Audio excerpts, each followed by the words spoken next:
Something finally happened? That's an NBA trade. What's up, everyone? It's Fuzzy. Welcome back to yet another MLB recap. The NBA is stealing all of the offseason momentum from Major League Baseball. We've done nothing lately, but we do have some updates in today's video. Jack Flaherty, he has officially left the Dodgers and found himself a new home.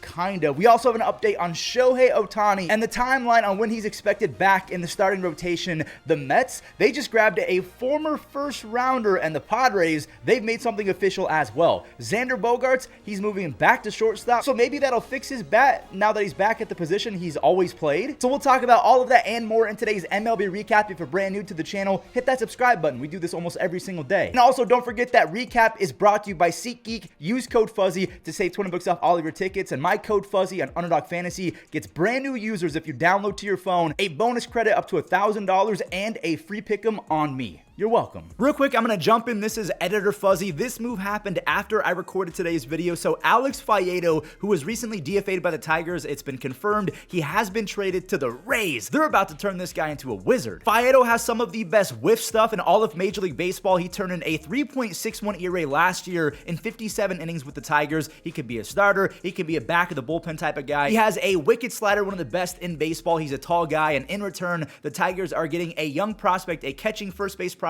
by the name of Anderson Delgado. He rakes. I'm not quite sure how his defense is as a catcher, but he put up a 380 on base last year in the minor leagues. It's pretty dang good. Anyway, sorry, that's the update on that. Just wanted to tell you guys real quick. Yo, this is a blast from the past name, Neftali Feliz. If you're a younger baseball fan or new to the game, you have no idea who this guy is. But back in the day, like 2010, he was kind of the first edition of Emmanuel Clase. Let me explain. He's 37 years old now, but back in 2010, Neftali Feliz racked up a whopping 40 saves as a rookie. He won the 2010 AL Rookie of the Year, and over his first 6 seasons, I know a lot of that was kind of derailed by injury, but he put up a 2.5 ERA his first 6 seasons. After that, injuries just fully took over. But at 37 years old, he's getting one more chance, one more crack at Major League Baseball after tearing it up in Mexico. Take it with a grain of salt. 87-year-old Robinson Cano is batting .350 in Mexico. This is a feel-good story. Anytime you see a player mounting a comeback, I want to talk about it. Neftali Feliz, kind of the first edition of Emmanuel Clase, getting one more crack at it with the Mariners. Man, the Tigers are having a really good offseason. They just got Jack Flaherty on a discount. Yep, Jack Flaherty is returning to the Tigers on a 2-year, $35 million contract, and it's important to note that $35 million because Frankie Montas, who has both been very injury prone and bad over the last 3 or 4 seasons, got 2 years, $34 million. Kind of blows my mind that Jack Flaherty only got $1 more million than Frankie Montas, who used to be very good, don't get me wrong, but he's been a trash can lately. Now, we got to remember that after breaking out for the Cardinals back in 2019, if you guys don't remember, Jack Flaherty had a historic second half of the season. He had a 0.91 ERA in the second half. He gave up like a handful of runs over 100 innings. After that, though, things just went south for my man Jack Flaherty. He put up a near 4.5 ERA from 2020 to 2023. He ended up on the Orioles in their rotation, but he stunk it up, and then there was some internal beef. He ended up being demoted to the bullpen, and then I think he was actually sent home at one point. The Orioles said, hey, we're not dealing with this guy anymore. We're done. That might not be 100% accurate. I don't know if the Orioles simply said, hey, we're done with you, go home, just like the Red Sox did with Kenley Jansen. But at 29 years old, remember, he just turned 29 years old, Jack Flaherty re-broke out with the Tigers. The whiff rate, the chase rates, and the command all came back in a big way with the Tigers in 2024. Jack Flaherty put up a 2.9 ERA before getting shipped off to the Dodgers, where for the first time in a while, everything that could have gone wrong went wrong for the Dodgers. Jack gave up more hits, more walks, he struck out fewer batters, and then fast forward to the postseason, he gave up a whopping 18 earned runs and only had 15 strikeouts in 22 playoff innings, and that absolutely cratered and tanked his free agent value. I think that he would have gotten probably $50 million had he just been decent in the playoffs. He was awful in the playoffs and down the stretch for the Dodgers. Even in the regular season, he wasn't very good either. But staying with the Tigers, they now have an offseason of Jack Flaherty, Gleyber Torres. You have Alex Cobb, who looked pretty decent with the Guardians. I know the arm strength wasn't really there because he was injured so often. And then also Tommy Kahnle. That's a pretty good offseason. I'm going to give them a B+ so far because they're the Tigers. We don't expect them to get Juan Soto. So in terms of what they have to work with, pretty dang good. Now, obviously, people are using this to say that the Dodgers got smoked, and I 100% agree. For all intents and purposes, the Dodgers got fried in this trade. Let me kind of recap it real quick, but also it's almost an Aroldis Chapman situation where the Cubs traded for Aroldis Chapman. They had to give the Yankees Gleyber Torres, and the same thing sort of happened to the Dodgers in 2024. They traded for Jack Flaherty. They gave away Trey Sweeney, who could be pretty good, and then Jack went right back to the team that traded him like Chapman did years ago after they won the 2016 World Series. The Dodgers traded away 24-year-old Trey Sweeney, who showed a lot of promise, and he's an elite athlete with great defense. He could be a future perennial 2020. That's 20 home runs, 20 stolen bases, but he has a big-time on-base issue because he strikes out a lot and doesn't take very many walks. The Tigers also got a 21-year-old catcher slash first baseman, Thayron Laranzo. If I botched it, I'm so sorry, but he raked with the Tigers after coming over. He hit .315 with an almost 500 on-base percentage in 26 games.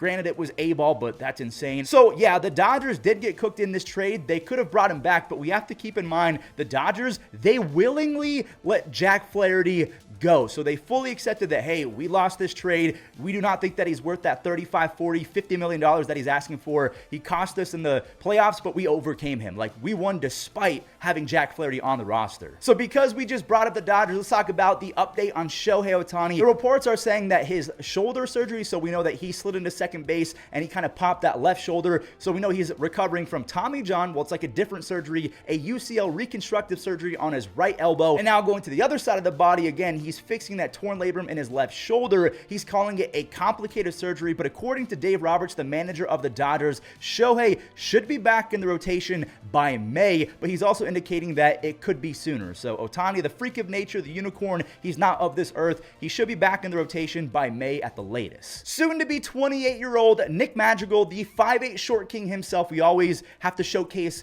short kings on this channel. We know that I'm a short king myself. Nick Madrigal, the former first rounder in 2018, is officially ending the Jose Iglesias experiment. He is taking Jose's role, which kind of makes me sad because I'm going to miss that. Oh my God. Don't ever do that again. Again, Nick Madrigal was the 4th overall pick in 2018. He was highly touted as a contact machine who never struck out, and he brought some solid defense and pretty good speed as well, and he kind of was that his first cup of coffee in Major League Baseball. He basically hit .320 with only 24 strikeouts his first 80-ish games in the big leagues, but since that point, he's hitting .251, striking out more, and he has a pathetic .312 slugging since that point. He only has 26 doubles and 2 home runs his last 200 plus games. He's been Miles Straw without the platinum defense and 30 stolen bases. Which, if you're Miles Straw without platinum defense and speed, why are you in the big leagues? But again, he's a former first rounder. He's got the pedigree from Oregon State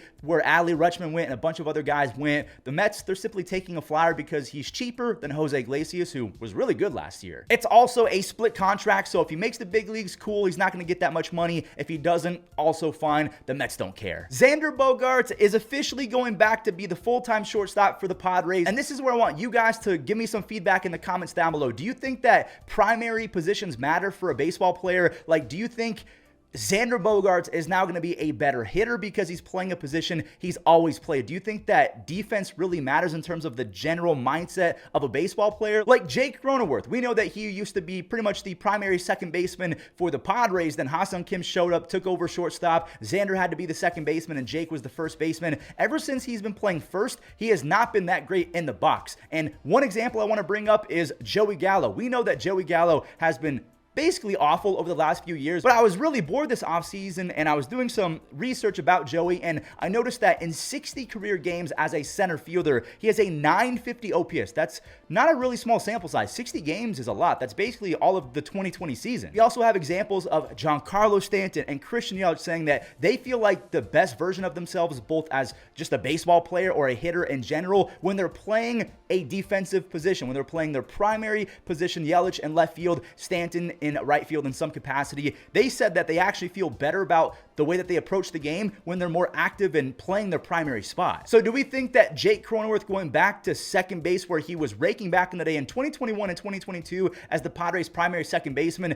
Jake was a back-to-back all-star. Xander, we know that defensively he's made some strides over the last few years, but coming up with the Red Sox, awful defensively, but one of the best offensive shortstops we've seen in quite some time. Can he get that mojo back now that he's at a position he's more comfortable with? with, I don't know, I feel like that's very underrated. So many teams in baseball try to have young players or older veteran players play a bunch of different positions. Just really feels like versatility and being a utility guy means that you can have a job for longer in Major League Baseball, but it feels like you do your job at a lesser level. Yeah, you're valuable because you can play any spot, but your production isn't the same. I feel like that's something we have to start talking about. Sorry for the random tangent. I just wanted to talk baseball. I'm getting the itch again. Like, spring training is now 16, 17 days away. I just really wanted to get that off my chest and have a random rant about baseball. I just love talking about it, man. And there we have it. I hope that you guys enjoyed today's MLB recap. If you did, do me a favor, leave a like, and also if you're brand new or just haven't hit that subscribe button yet, hit that subscribe button. Thank you. Be sure to use code Fuzzy on SeatGeek and Underdog Fantasy. I appreciate you guys watching. Have a great rest of your day.